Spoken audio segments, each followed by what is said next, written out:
मध्य प्रदेश में मुख्यमंत्री डॉक्टर मोहन यादव के नेतृत्व वाली मोहन सरकार ने अपने 1 साल का कार्यकाल पूरा कर लिया है। इस अवसर पर भोपाल के ऐतिहासिक मिंटो हॉल में एक महत्वपूर्ण मंथन सत्र का आयोजन किया गया।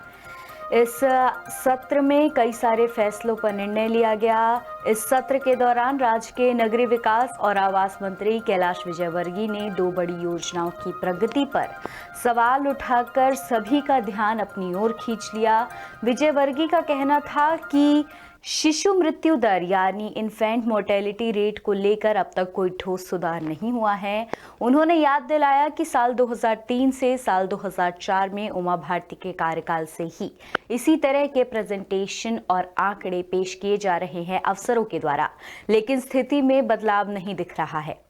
उनकी इस टिप्पणी ने सरकार के लिए एक नई चुनौती पेश कर दी है, खासकर उमा भारती के लिए। कैलाश ने जोर देकर यह भी कहा कि इस गंभीर मुद्दे पर प्रभावी और ठोस कदम उठाने जाने की जरूरत है।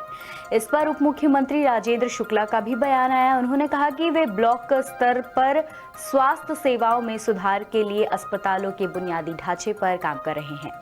तो वहीं दूसरी ओर कैलाश ने जल जीवन मिशन की प्रगति पर भी सवाल खड़े किए।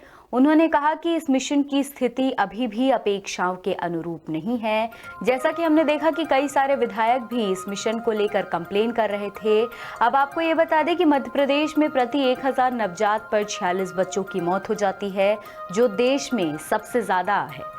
साल 2015 में यह दर 50 प्रति 1000 थी, जो अब 46 पर ही आकर स्थिर हो गई है और इसी पर कैलाश विजयवर्गीय ने सवाल उठाया।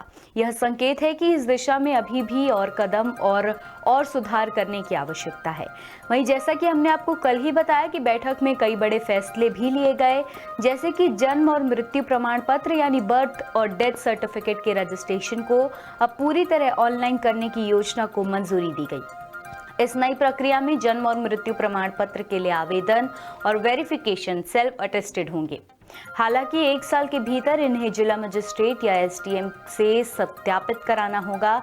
वहीं कैबिनेट की इस साल की आखिरी बैठक में निर्णय तो कई लिए गए, पर विजयवर्गीय का सवाल सबसे ज्यादा चर्चा में है। खैर, अब सवाल तो उठ गया है, अब देखना होगा कि क्या इन योजनाओं पर सुधार होगा। आप बने रहिए हमारे साथ और देखते रहिए द सूत्र। नमस्कार। लेटेस्ट, इन्वेस्टिगेटिव और इन डेप्थ खबरें देखने के लिए ज्वाइन कीजिए द सूत्र का व्हाट्सएप चैनल, सब्सक्राइब कीजिए यूट्यूब चैनल, लाइक कीजिए फेसबुक पेज और पढ़ते रहिए वेबसाइट www.dasudra.com।